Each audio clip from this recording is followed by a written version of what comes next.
We're recording. Start whenever you want to. We're recording? Okay. Yeah, we're recording. Oh wow, Oh, we're goodness. recording. Okay, cool. Yeah, Hello. we're recording. The more we We're do, the more recording. I have to chop off the front. That is true. We're Hey, at guys. 15 seconds. Hey, no, stop. Hey. You gotta give us the countdown. Give us the All of little the little. all of this is going in. All of this is going in. 2, 1. Hey, guys. Welcome to Owlbear Odysseys. Welcome back to another video. Today, we're going to be talking about some fun subclasses. So all three of us have picked 3 subclasses that we like. These aren't necessarily our favorites, but they are ones that we think would be a lot of fun to play. We didn't really go for overpowered. In fact, a lot of these are kind of underrated. So it's kind of a mix of like favorite subclasses, underrated subclasses, just ones that we want a chance to talk about a little bit. So we're going to go around and just spend a little bit of time discussing each of these, and I believe Marshall is going to kick us off. Okay, yeah. So the first one I kind of went with, I was looking at Echo Knight. Echo Knight I think is really cool. It's pretty strong, I'd still say. Um, I really like the flavor of just being able to have a second self of you, so you can just go around bouncing around the battlefield and just whacking everyone with your other self. I think that's a lot of fun. Um, Most of all the 3 subclasses that I chose are all for flavor reasons, but Echo Knight stood out to me for this one at least because I want to have 2 of me smacking one person at the same time, and I think that's great. Um, but yeah, I also love Echo Avatar, the 7th level feature that you get. You can just send yourself out from 1,000 feet away from you, and it can just fly around—not fly around, but run around everywhere and just explore things. But that's a lot of fun. But yeah, that's Yeah, a brief, weird little explanation of Echo Knight. yeah. Well, Echo Knight leads to a lot of fun, like role playing stuff because you can be like, you can have 2 of you smack talking the same person, and Exactly. Yeah. I don't know. There's a lot of fun there. Yeah, Yep. and there's plenty of flavor options you can do there. Like your echo can be like just another you, or it can be Hmm. some other version of you. Or if you really want to get weird, it doesn't. It's not even you. It's your mom. Yeah, it's your mom. This is that It's anime where just your whole you're in the dungeon and your mom's there. Yeah. Marshall, I also went with like subclasses that I like for flavor reasons. So, Yep. so my first subclass that I picked is the Swarm Keeper Ranger. Um, which Rangers, well-known overpowered class. So I tried to go with a subclass that wasn't too bad. But I really like Swarmkeeper because it's just got a lot of like none of its abilities are really overpowered. It's just got a lot of really fun niche abilities.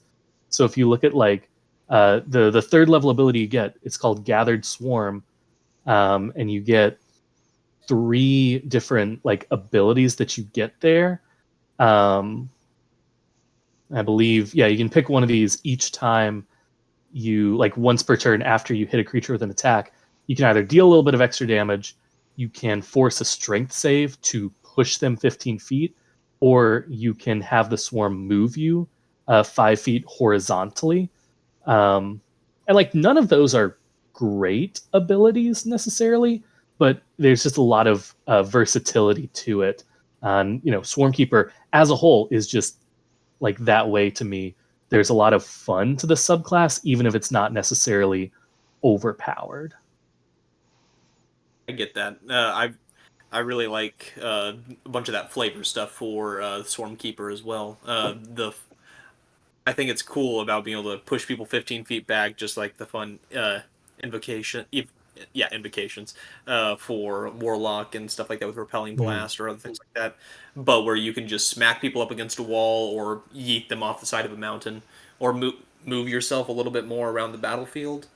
I think Ranger really benefits from that, and it's a lot of fun. Yeah. Yeah, I agree. when you brought up that you were gonna be talking about this one, JT, I vaguely remember you talking about planning to play this character as like a beekeeper, and that's just an Mhm. amazing idea of just playing a beekeeping ranger. I love it.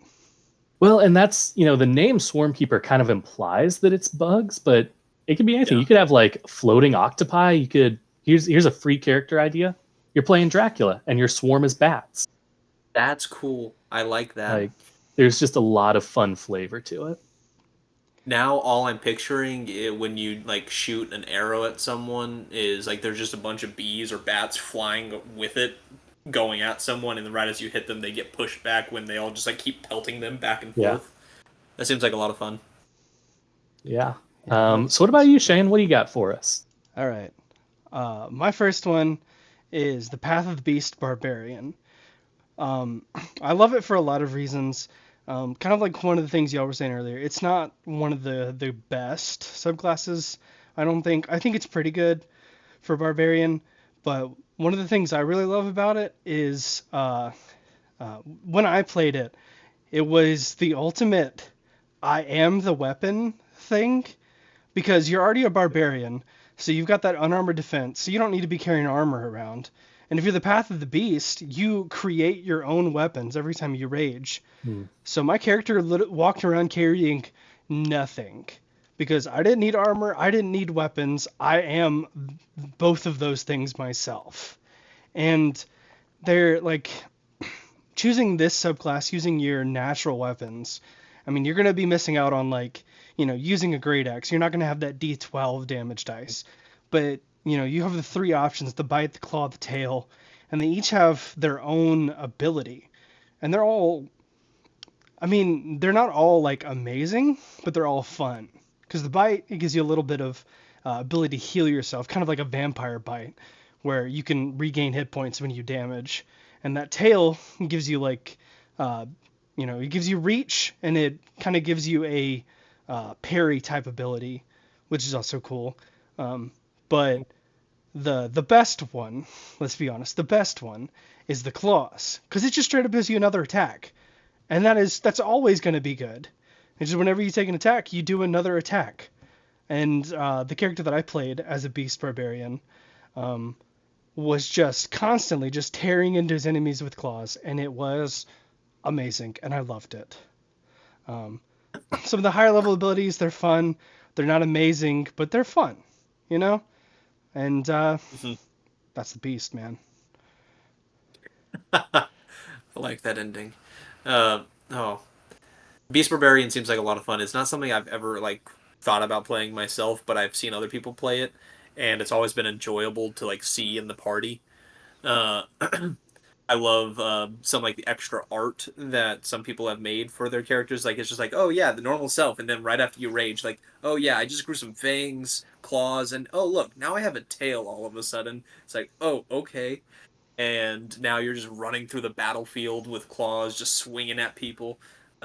That's a lot of fun. It's cool. Yeah, I was in that campaign where Shane played the Beast Barbarian, and he brought the most feral energy to every combat, and that's like to me that's the reason you play a barbarian in the first place, is to just hit stuff and scream at people. And so now you've just got like the energy of a wild animal doing that. Yeah. And it's also really cool, like, getting to add that like nature flavor to the Mhm. barbarian. I mean, you've got the totem barbarian, which is like, it's hard to play a barbarian and not go bear barbarian, right?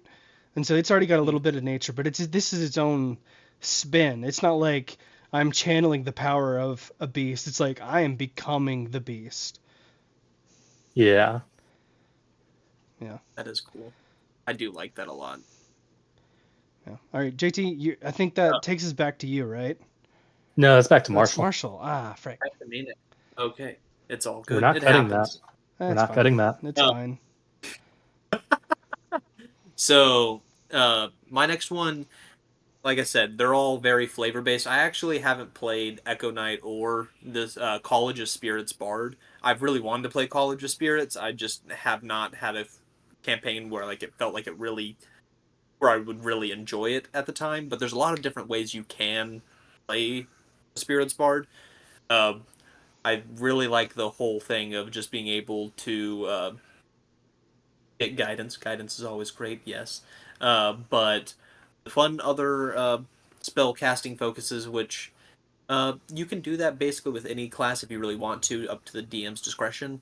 But it just gives you an automatic one where you get to be running around with the skull, and I can then be using that as my spellcasting focus, and all of the tales and spirits that I know or summon come through the eyes of the skull or something like that. Fun little things. But the best thing about the spirits bard is their their bardic inspiration with the tales told through you thing. All the little options that come up, whatever you roll, that's what happens, which is really cool. I really like it. It feels a little bit like a wild magic sorcerer to me. But there's a little bit of randomness for what you can get, but you get all of these. They're more specific. You know, there's only 12 options for you. You're gonna keep getting those, but they're all really useful. They're not really bad at all.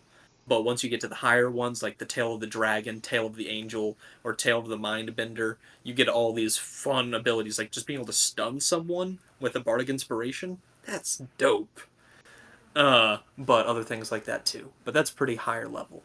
But then the other parts of it, the 6th level feature and the 14th level feature, Mystical Connection.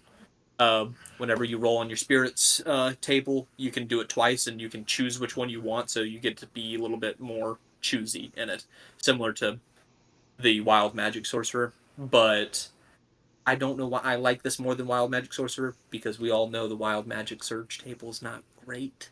Well, it's not And I just that wish the it was better. table's not great either. It's that you have to get the nat 1 to trigger the surge. That's what kills Yeah. me. And it's like every time I've Yeah. seen a wild magic sorcerer played, that's the thing that they change. They figure some Yeah. way to make it happen more frequently. Yep. This, and it's always happening because you always have your Bardic Inspiration dice. I Not think always. what You run out, but you know. I think what I Sorry, go like ahead. about the spirits bard is, bard as a class, it's like magic through art, and most of the time that's music, but it can be other types of art. And to me, like the spirits bard is like their magic is telling scary stories, and it's like Yep. it's kind of the camp counselor of the bards. They're just like, all right, guys, I'm gonna tell you all about the Lady of the Lake, and then I'm gonna hit you with a spell. Um, that's a really fun way to play a bard, of like take that in a different direction. And if you don't want to go scary, like with the spirits, which I think that's the main theme of it, is like how it's just flavored right off the bat. You could make it more fun, or more like stories being told when you're a child and your parents are reading you a story book right before you go to bed or anything like that. And those are all the stories you tell all of the combatants. And you just stun someone by telling them, "Oh yeah, you weren't able to go potty, so," and now they're just stuck there. I think that's hilarious. But Yeah, I That I I, feels I like that you went with this idea of the camp counselor version of this, because I always think that this subclass is the kid who wears all black and reads nothing but Edgar Allan Poe and goes, just always talking about death and whatnot. But there's, that's the okay. like thing of like the flavor. You can play either side or So, anything so in I went with between. so I went with camp counselor. Shane went with like high school edgelord, and Marshall went with weaponizing childhood trauma. that's the best way to go. Cool.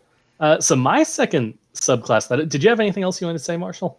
Not to No, cut you that's all off. for me. You can go on. Okay. So my second subclass is the Stone Sorcerer. This is actually an archived Unearthed Arcana. So I'm going to. I feel like I need to explain it a little bit because it's not really in the game. But this is essentially a way of making like a martial sorcerer, like a dueling sorcerer, in a way. And there's some story behind this. I had built a character, built a stone sorcerer at one point with actually Marshall as the DM, and that game just never worked out. But I got so excited because their first ability is called Metal Magic.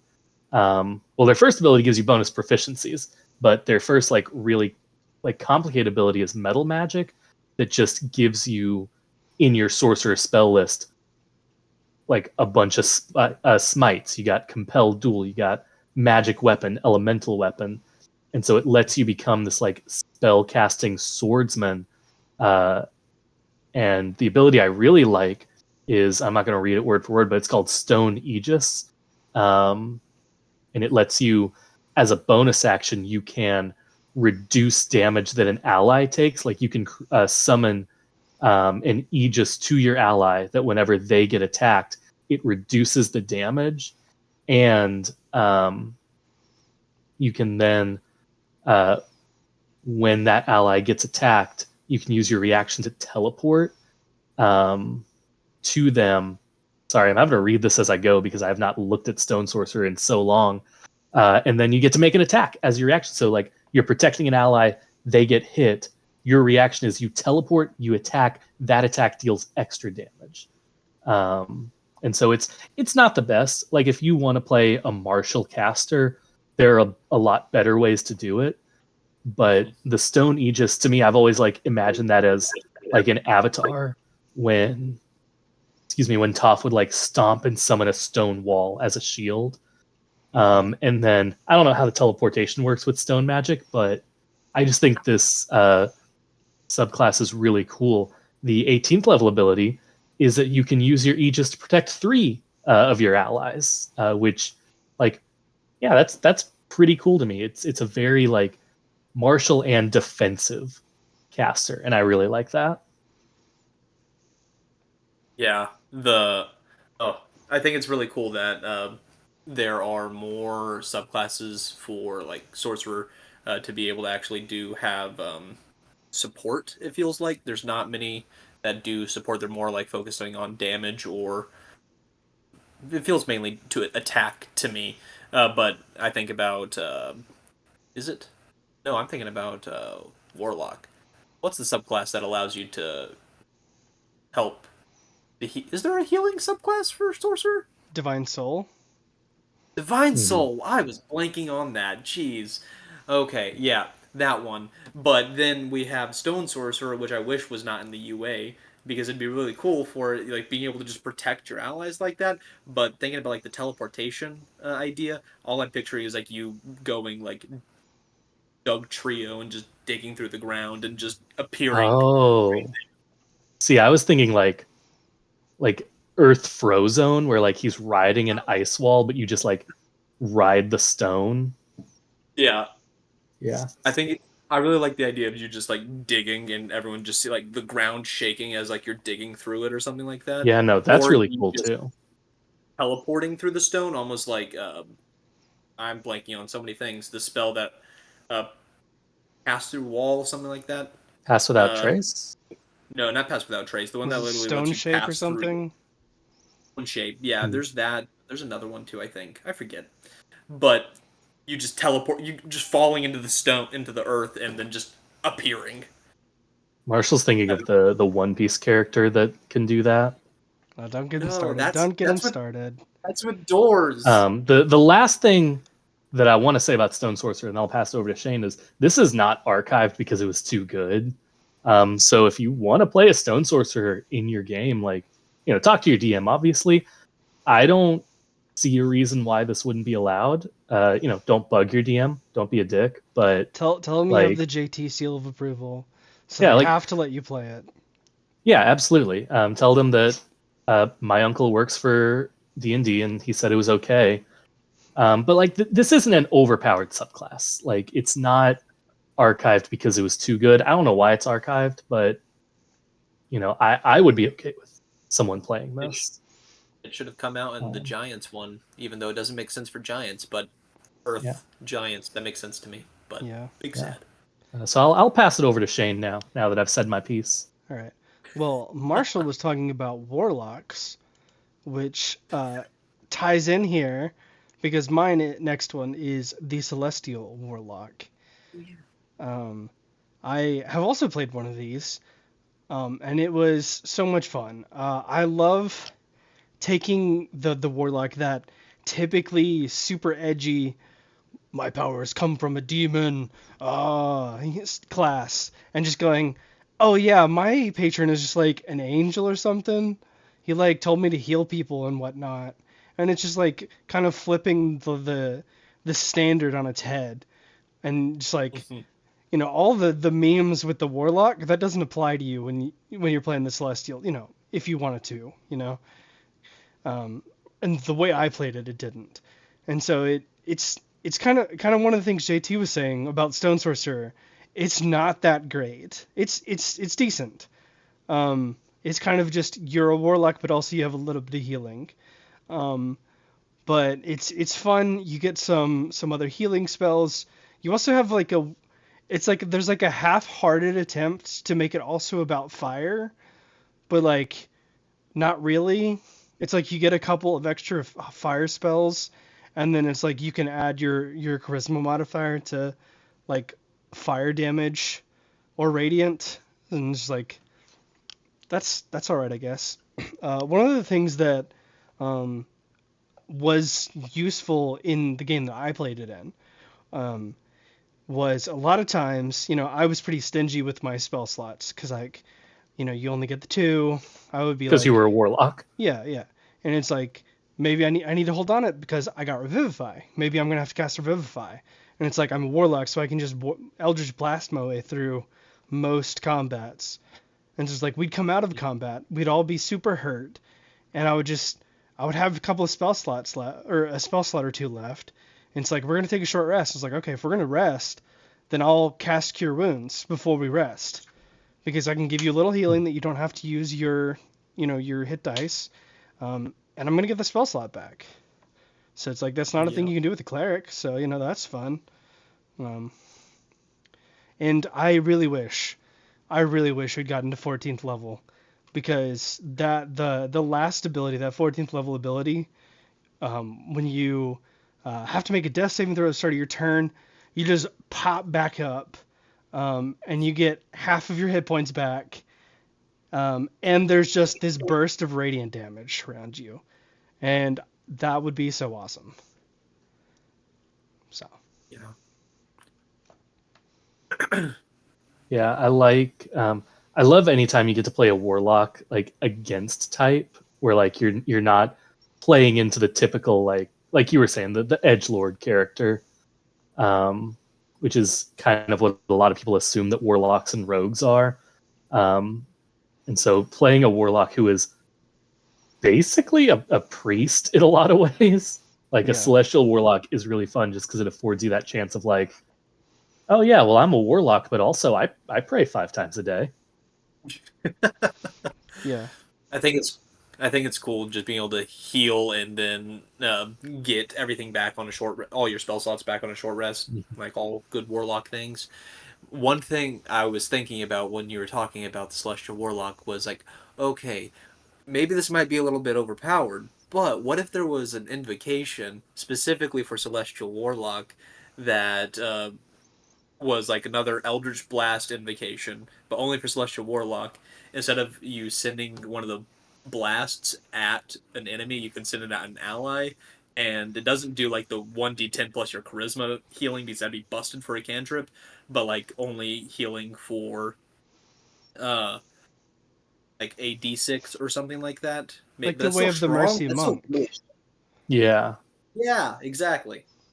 That'd be cool.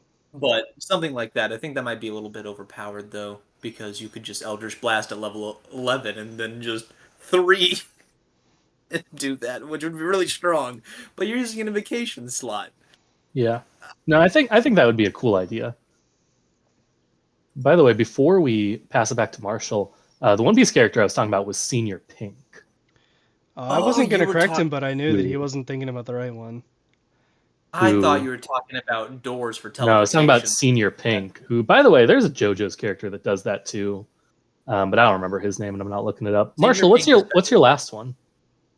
Well, my last one is the only one that I have played before, and I love it. Speaking about JoJo's, it's the Astral Self Monk, Mm. where I get a stand. It doesn't always have to be a stand, but when I first played it, I was kind of focusing on that. But I have a bunch of other ideas now for fun flavor for it. Um, if you want to be kind of weird with it, you could basically turn into a Power Ranger with it, and you just have your astral self be your Power Ranger suit, or your Iron Man, and that also works. But that's if you want to do that, you just go Armor Artificer. But I think it's cool. You can do that as a monk too. I think it's a fun little way to do things. But uh, there's a bunch of different like flavor ideas for the Astral Self Monk, with it not just being like a stand or anything like that, but when I punch, it's just an air blast because it's an extended range.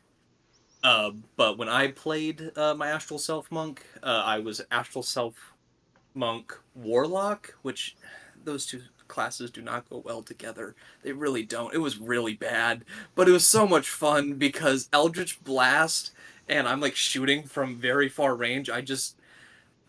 They've mentioned One Piece a few times. I'm obsessed with One Piece. I just basically was like, oh yeah, I'm stretchy, and now I have my astral self arm just being a rubber bullet flying at someone. Mm. Or it was an air blast just launching across the whole battlefield at one enemy, which I think is really cool. But I love as you keep leveling up as the astral self monk, all the cool things you get. Being able to see in both non-magical and magical darkness up to 120 feet. I don't even have to take the Eldritch Invocation of the Devil Sight, and then I can just have advantage if I have a friend who casts darkness for me, and I can just wail on everyone in darkness. That's awesome. And, oh, there are so many fun things. I love it so much. Once you get to 17th level, your AC goes up more, and then you're just so crazy because you're even hitting more with your astral self because you're able to attack twice instead of once. And then, so yeah, whenever you make your extra attack feature to attack twice, you attack 3 times if all the attacks are made with your astral arms. And why not attack with your astral arms? Because they are a little bit better because you have more reach with them, and you can do so many fun things with them. They're so cool. I love them. It goes into so many other subclasses that I like too, but I just like having other things that I can attach off of myself. I'm obsessed with it. I get really hype over it. Yeah, I mean, it's a very fun one for sure. It's one of the more flavorful monks, I think, definitely. Mm-hmm. I mean, it's very unique. It's just like these astral arms coming out of you, and there are so many fun things that you can do with it. And it's also just, I mean, just think about like the base level. It's like you're a guy who punches things, and now you can just punch thing without actually moving, which Yep. that's great. That's fun. Yeah, Yep. you're getting to be a like close range fighter without the downfall of actually having to be in close range. Which is one of the things Oh, for monks. You know, they're a melee fighter, but they've got that D8 hit die. They Yeah. tend to end up being, glass cannons, especially since they have to, they're a little mad because they have to get dex and wisdom. So mm-hmm. con is never quite as high as you want it to be for a monk. So it helps you out there. I wish I will. monks were a little bit better, but it's just what it is. Also, another one I forgot: the amplifying your voice up to 600 feet away from you. I can scream and alert the whole city, which I did use in the game when I played this thing, and it was awesome. Yeah, it sounds like Sorry, something James, that keep we going. should never let you have. Yeah, I will say I've always thought of the Astral Self Monk as just the stand monk. Like it's always just been the JoJo's monk to me.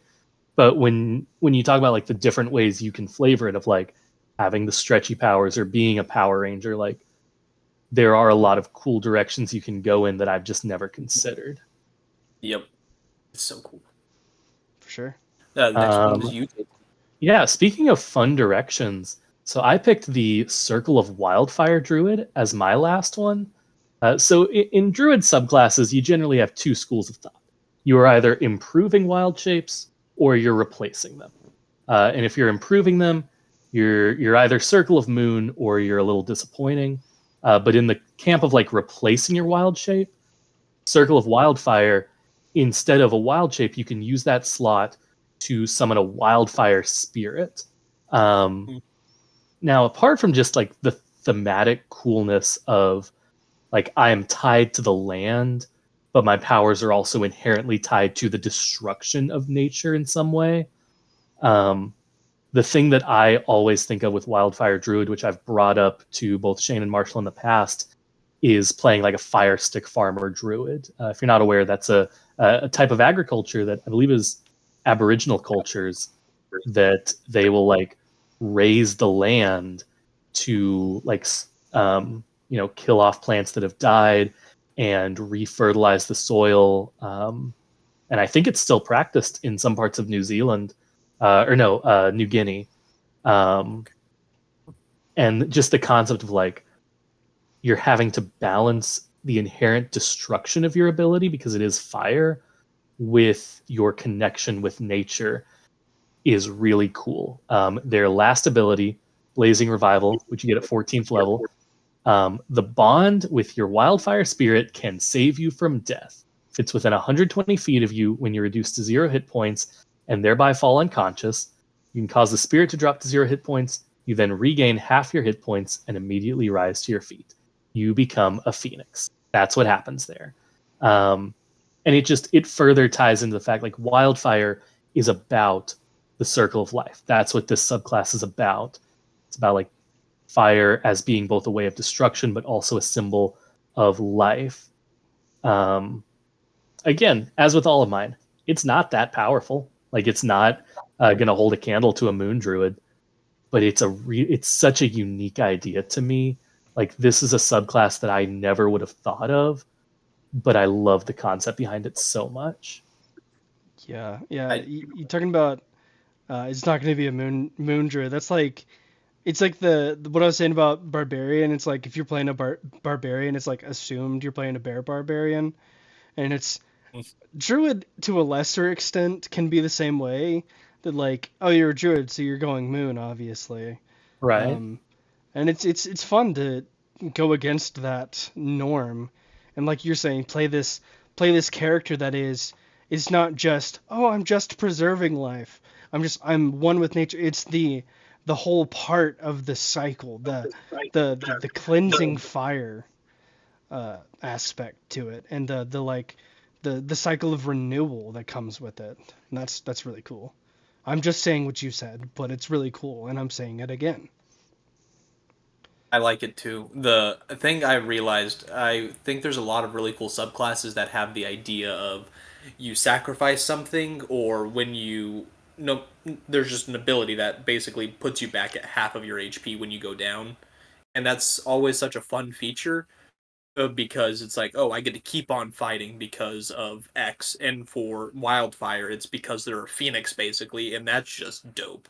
Phoenixes are awesome. I love Phoenixes. Yeah, but it comes with a sacrifice, and that's this is basically like you're playing chess in D&D. Like you've got to give something up to get something. Yeah. And I will say, like Shane was saying, like with Barbarian or Moon Druid might be the more optimal play, but kind of the point of this video is here's some fun classes. Like they're not the best subclasses, but they have really cool ideas behind them, and hopefully, one of these will spark something with you, and you'll, maybe you'll go out and play a Wildfire Druid, and it'll be your new favorite character, and maybe it won't, and that's okay. But that being said, take us home, Shane. All right.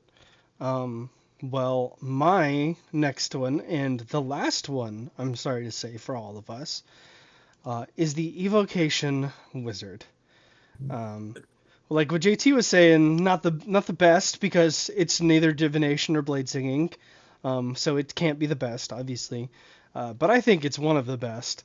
And the simple reason I pick it, I like Thing Go Boom. If you love Fireball, this is the subclass for you. And I love Fireball, so it's my class. Evocation, Sculpt Spell. That's the one. I love Sculpt Spell. It just lets you AOE to your heart's content without worrying about your friends. And it's great. I can cast a fireball, and JT can be standing in it, and he'll be fine because he's my friend. Mhm.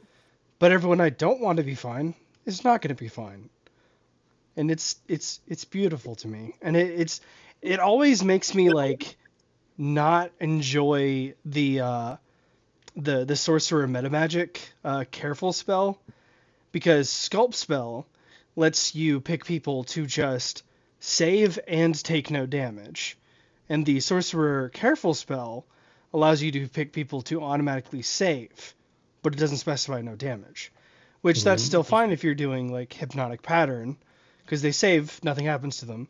But if you cast a fireball, they're still going to be a little singed unless they're a rogue or a monk, right? And I love it. And I really like the potent cantrip they get at 6th level.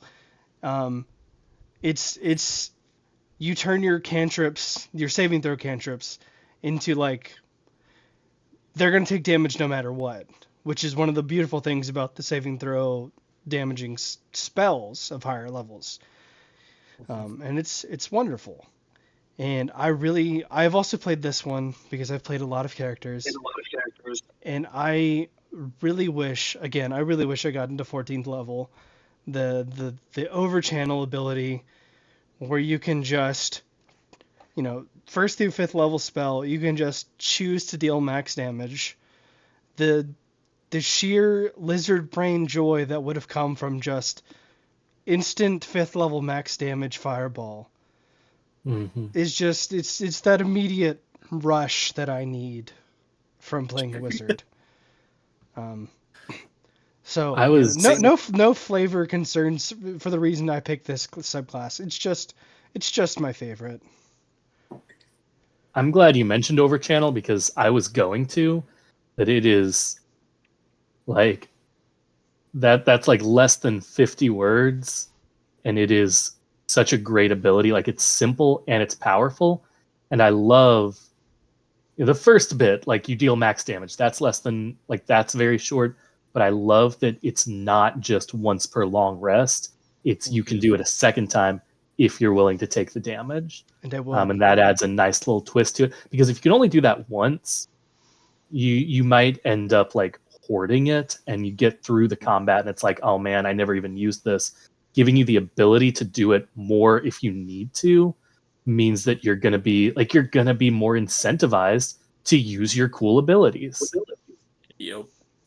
Oh, I just thinking about max level 5th level fireball. I'm just picturing a bunch of bandits huddled up, and just all the bandits are gone. They're just singed, and not even more than singed. They are ash. It's great. I love it so much. I get the lizard brain. I'm right there with you. We'll be lizards together.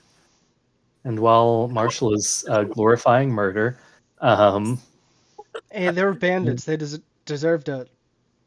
yeah. So I think that's it, right? We got That's all of our nine subclasses. fun subclasses that you guys can try.